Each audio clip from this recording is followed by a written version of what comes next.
Friends, इस video में हम पेट्रियार्की को डिस्कस करेंगे। Patriarchy is a social system where men hold primary power and authority in social, economic and political domains, while women and other genders are subordinate. इसको हिंदी में हम पितृसत्ता कहते हैं। ये एक ऐसी सामाजिक व्यवस्था है जिसमें सामाजिक, आर्थिक और राजनीतिक क्षेत्रों में पुरुषों के पास प्रमुख शक्ति और अधिकार होते हैं, जबकि महिलाएं और अन्य लिंग के लोग अधीनस्थ माने जाते हैं। आइए जानते हैं इसकी विशेषताओं के बारे में। पहली विशेषता है male dominance in decision making. निर्णय लेने में पुरुष प्रधानता होती है। Gender based division of labour, श्रम का विभाजन भी लिंग के आधार पर होता है। Control over women's sexuality and reproduction, females की सेक्सुअलिटी और प्रजनन पर नियंत्रण होता है। Inheritance of property rights favouring male heirs, विरासत और संपत्ति के अधिकारी पुरुष होते हैं। आइए इंडिया में इसके हिस्टोरिकल कंटेक्स्ट को समझते हैं।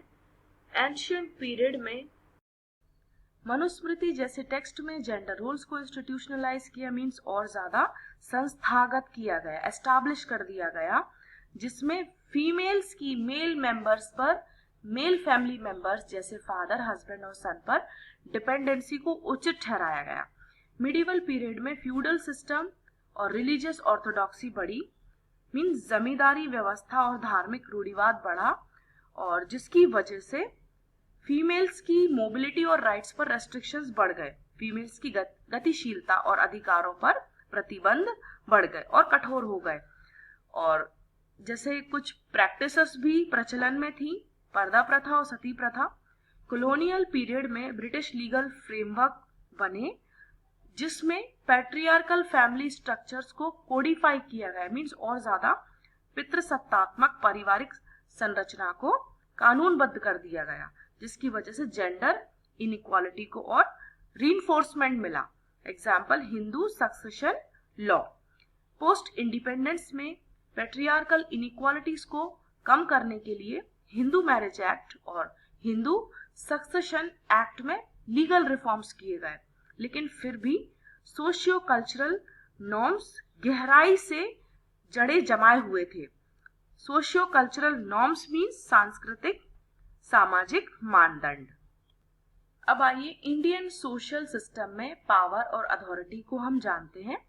सबसे पहले हम जानेंगे फैमिली स्ट्रक्चर में पावर और अथॉरिटी कैसी थी। फैमिली स्ट्रक्चर भी पेट्रियार्की से इन्फ्लुएंस्ड होता है। पेट्रीलिनियल सिस्टम फॉलो किया जाता है, मीन्स एक ऐसा सिस्टम जिसमें मेल्स परिवार का नाम और विरासत को आगे बढ़ाते हैं। Inheritance and family name pass through the male line. Male headship, male elders decision making authority रखते हैं, मीन्स द जो निर्णय लेने की पावर है वो वरिष्ठ पुरुषों के हाथों में होती है। जेंडर डिवीजन ऑफ लेबर, श्रम का विभाजन भी लिंग के आधार पर होता है। विमेन से एक्सपेक्ट किया जाता है कि वे केयर गिविंग और डोमेस्टिक ड्यूटीज को परफॉर्म करें, और मेल से एक्सपेक्ट किया जाता है कि वे ब्रेड विनर्स बने। मैरिज प्रैक्टिसेस भी पेट्रियार्की से इन्फ्लुएंस्ड होती हैं। डाउरी जैसी प्रैक्टिसेस को फॉलो किया जाता है, जिसकी वजह से विमेन का सबऑर्डिनेट स्टेटस और फाइनेंशियल डिपेंडेंस रीइंफोर्स होती है, मींस जो विमेन का स्टेटस है वो सबऑर्डिनेट रहता है और वो फाइनेंशियली मेल्स पर डिपेंडेंट होती हैं। कास्ट सिस्टम और पेट्रियार्की का कनेक्शन है, और कास्ट और जेंडर का जब इंटरकनेक्शन होता है तो विमेन पर कई तरह के कंट्रोल लगाए जाते हैं। कास्ट सिस्टम पेट्रियार्की को और रीइंफोर्स करता है और बढ़ाता है, जिसकी वजह से विमेन की मोबिलिटी और मैरिज चॉइसेस को कंट्रोल कर लिया जाता है। एंडोगैमी प्रैक्टिस होती है, मींस सेम कास्ट मैरिजेस को रीइंफोर्स किया जाता है। विमेन की सेक्सुअलिटी को कंट्रोल किया जाता है ताकि वो कास्ट प्योरिटी को मेंटेन किया जा सके through same caste marriages. Violence and exploitation, जो दलित और लोअर कास्ट विमेन हैं वो हाइटेंड जेंडर बेस्ड वायलेंस और सोशल एक्सक्लूजन फेस करती हैं। दलित और निचली जाति की महिलाओं को लिंग आधारित हिंसा और सामाजिक बहिष्कार का सामना करना पड़ता है। रिलीजियन और पैट्रियार्की का भी इंटरकनेक्शन है। जेंडर्ड रिलीजियस प्रैक्टिसेस आज भी देखने को मिलती है। कई रिलीजियस इंस्टीट्यूशंस में विमेन का रिचुअल्स और लीडरशिप रोल्स में पार्टिसिपेशन रेस्ट्रिक्ट किया जाता है। रिलीजियस नॉर्म्स भी जेंडर्ड होते हैं। महिलाओं को कल्चरल और रिलीजियस वैल्यूज का प्रिजर्वर के रूप में देखा जाता है, जिसकी वजह से उनकी ऑटोनॉमी लिमिट हो जाती है। मीन्स महिलाओं को अक्सर सांस्कृतिक और धार्मिक मूल्यों के संरक्षक के रूप में देखा जाता है, जिससे उनकी स्वायत्तता सीमित हो जाती है।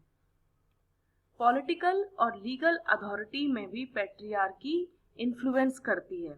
Like under representation of women, women remain underrepresented in political institutions despite legal provisions like the 33% reservation for women in Panchayati Raj.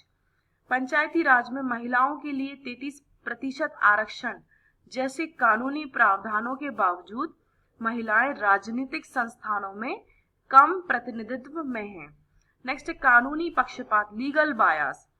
Despite reforms like marital rape exemptions and unequal property rights reinforce patriarchal authority।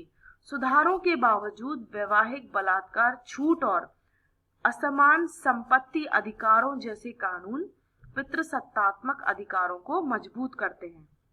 Patriarchy economic power को भी influence करती है। आज भी gender veg gap देखने को मिलता है। Women earn less than main for similar work. महिलाओं को समान काम के लिए पुरुषों से कम वेतन मिलता है।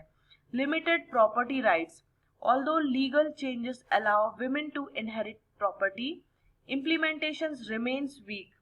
हालांकि कानूनी बदलाव महिलाओं को संपत्ति विरासत में लेने की अनुमति देते हैं, लेकिन जो इम्प्लीमेंटेशन है, कार्यान्वयन है, वो हमेशा कमजोर ही रहता है। इनफॉर्मल सेक्टर वर्क, अनौपचारिक क्षेत्र में भी ये पक्षपात देखने को मिलता है। A large proportion of women work in unregulated low wage sectors without social protection. महिलाओं का एक बड़ा अनुपात बिना सामाजिक सुरक्षा के अनियमित कम वेतन वाले क्षेत्रों में काम करता है। कल्चरल एंड मीडिया रिप्रेजेंटेशन भी पैट्रियार्की से इन्फ्लुएंस्ड है। यहाँ भी जेंडर स्टीरियोटाइप्स देखने को मिलते हैं।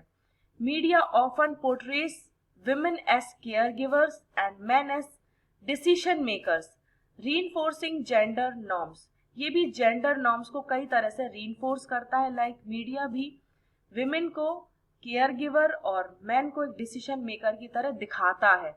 Next is objectification. Popular culture भी विमेन को ऑब्जेक्टिफाई करता है, वस्तु की तरह दिखाता है, जिसकी वजह से उनके मूल्य को शारीरिक दिखावट और घरेलू भूमिकाओं तक सीमित करती है। Means they are restricted to physical appearance and domestic roles.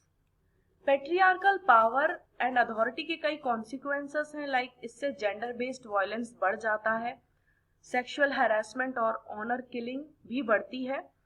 इससे फीमेल्स की ऑटोनॉमी लिमिट हो जाती है। Women's restricted access to education, employment and decision making.